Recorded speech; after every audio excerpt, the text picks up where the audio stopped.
Years ago, I did the night shift at a gas station because I was strapped for cash and needed a second job. I worked the night shift there for a few months. It was around my second or third month that this guy started regularly coming in really late at night, always around 2 a.m. He was about 6 feet tall. He had long, stringy hair. He'd always come in, buy a tall boy, and leave. But after a while, he one night asked me my name. I told him my name, and he just kept saying, "Rob, I like that," as he'd laugh to himself.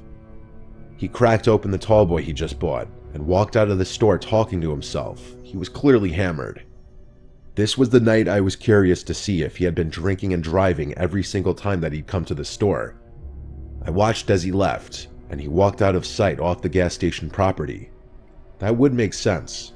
He never once bought gas anytime he came in. He'd always just buy alcohol. I'd seen him just about every night after that for a while. He'd come in, some nights noticeably drunker than others, and sometimes he'd just lean on one of the shelves for a while and not say anything. He'd always greet me with a "Hey Rob" anytime he'd come in. One night he was just leaning on a shelf, drinking the tall boy he just bought, not saying anything, just staring at a wall. I asked him for his name finally. He looked at me, took about 5 seconds, and said, "Bob."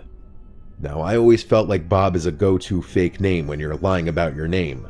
I wondered if the first thing that came to mind for him was Bob because it rhymes with my name, but I went with it. I said, "So Bob, where do you work?" He laughed so loud it actually startled me. He said he doesn't work. He said the government completely fucked him out of his job. I got the vibe he was wasted again. He looked at me with an angry-looking face, but interestingly said, "I like you, Rob. You seem like you know what you're doing." I didn't know what that meant, but he walked out of the store right after that. I didn't see him again for a while. I'd say over a week passed, which for a regular like him was a while. Bob always gave me this off, mildly creepy vibe. I figured he was usually drunk, but something was obviously wrong in his personal life.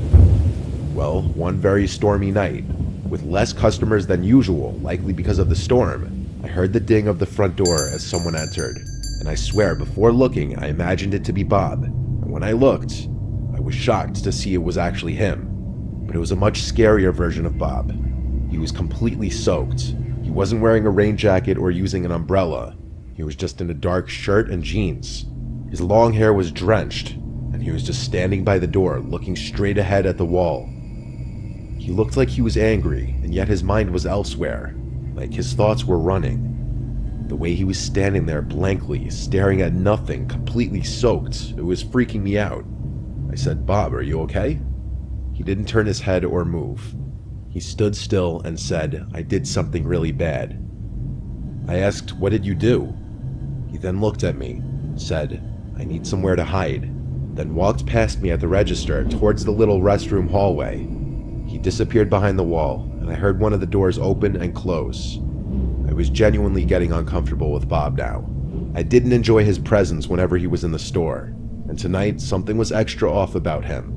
He seemed like a zombie, and that "I did something really bad" comment was incredibly creepy. Some time passed, and Bob never came out from the bathroom. I assumed he was wasted again, probably passed out or puking. Either way, I didn't want to intervene.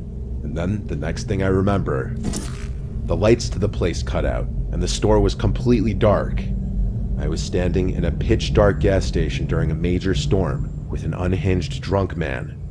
I used the flashlight from behind the counter to make my way towards the back of the store by the inventory storage and the panel board.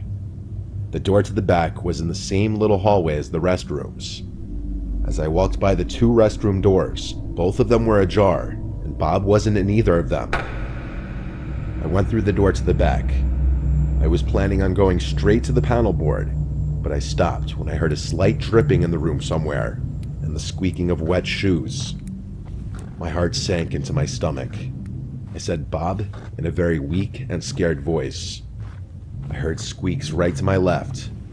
When I pointed my flashlight in that corner, there was Bob, with his eyes opened wide, and he lunged at me and started screaming, "I'm gonna fucking kill you." I pushed him off of me as he was clawing at my back. I ran back through the door to the front of the store. He didn't follow me. I grabbed my rain jacket and ran straight to my car. I sat in my car as I dialed 911 and spoke to an operator. I stayed on the line with her, and it didn't take long for a couple police officers to arrive and go inside with me. Bob was still hiding in the back room, huddled in a corner, apparently like some rabid creature. His pupils were huge, I only noticed it then. He was on something. They took him to the station after I told them that he lunged at me, threatened to kill me, and stated that he did something really bad earlier. I found out over a month later that this Bob guy's real name was Martin. He had brutally beaten his ex-wife to death. It might have happened on that same night that he came into the gas station. Long story short, I never wanted to work another night shift at any job ever again after this night.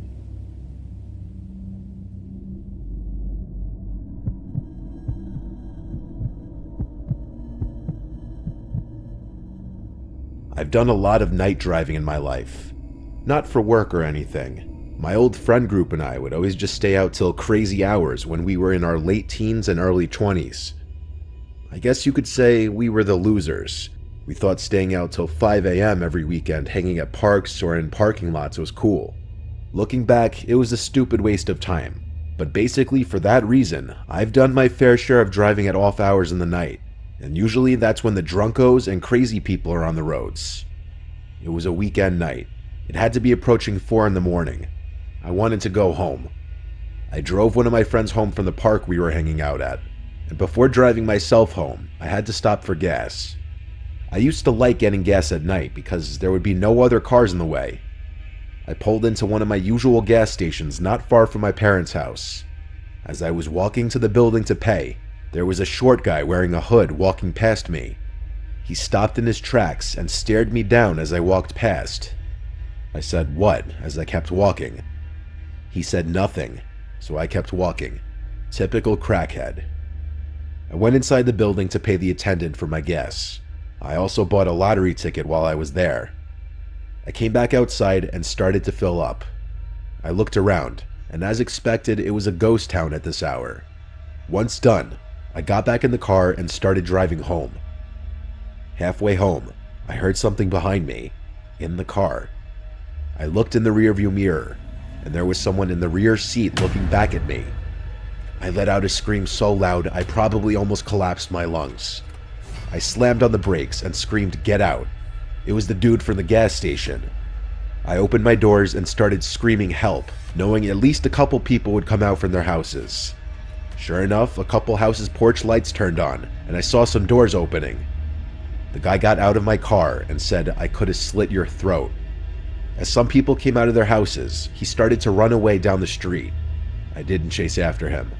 A couple people came over to me and asked if I was alright, and I told them how a stranger was in my back seat. By now, the guy was out of sight. I wasn't about to start driving around after a crackhead. I thanked the people who came out and continued my drive home, making sure I didn't see him anywhere the rest of the drive. That was the scariest experience of my life.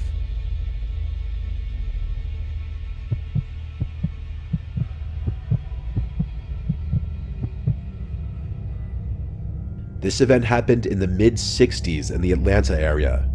At that time, I was about 8 or 9 years old. My father taught school in a suburb of Atlanta that was some distance from where our home was located.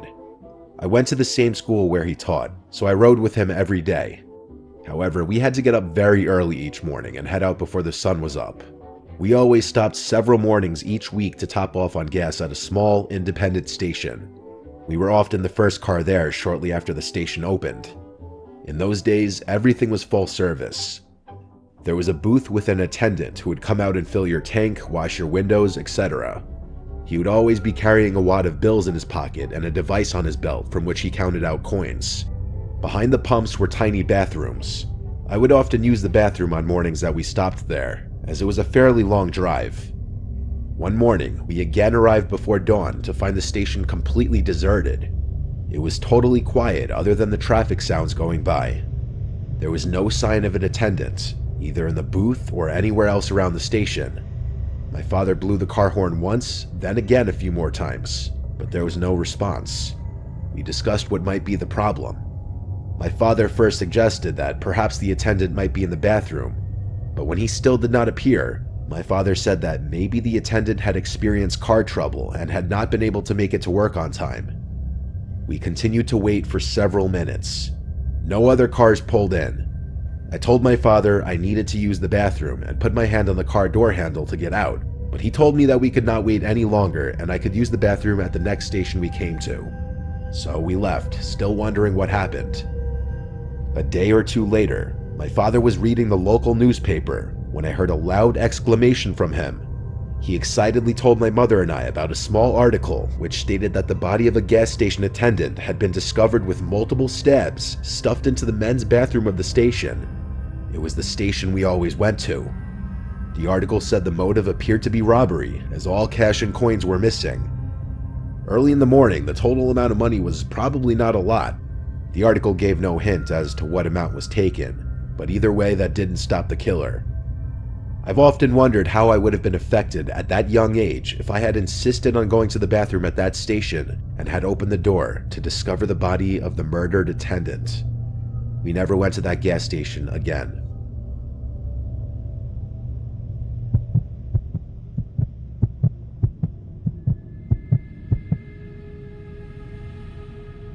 This took place when I was 25.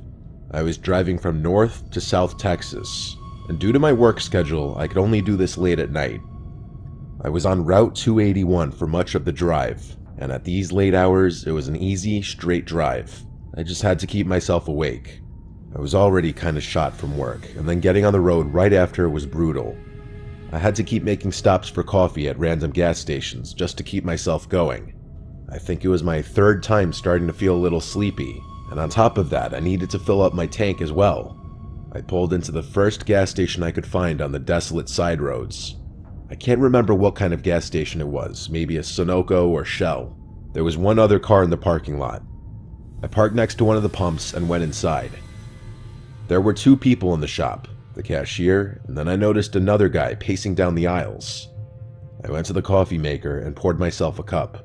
The guy who was pacing around came up to me and said, "Careful, it's hot," and then he laughed.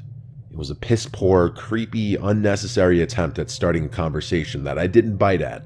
I was not in the mood. I didn't reply, and I took the coffee to the cashier where I paid for it as well as for the gas. The guy came up behind me while I was paying and said, "I really like that top." I said thank you just loud enough for him to hear. He followed it up with, "Where are you heading off to so late at night?" I was so annoyed by this point, I firmly asked him to leave me alone. The cashier was some 40-something-year-old Hispanic man.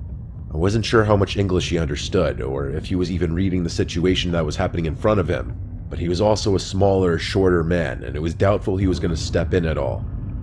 The man behind me said calm down after I asked him to leave me alone. I left the shop without saying another word and went to my car. I heard the door open again a few seconds after I left the shop. I was next to my car now, preparing to fill up the tank. As gas started pumping into my car, I heard his footsteps on the concrete over on the other side of the pumps. Then they stopped. When the footsteps stopped, I glanced over, and I noticed him, creepily standing on the other side of the pump I was using. He was quite literally just standing there watching me. He wasn't filling up gas. There wasn't even a car there. I started considering grabbing my pepper spray from my center console. The guy said, "Are you alone?" When he asked that, the gravity of the situation escalated greatly.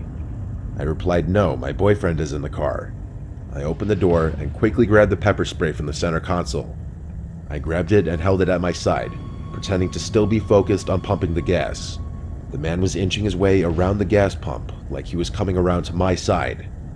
He said, "I don't see anyone in the car." I pulled out the pepper spray and aimed it up at the man, and he laughed and backed away.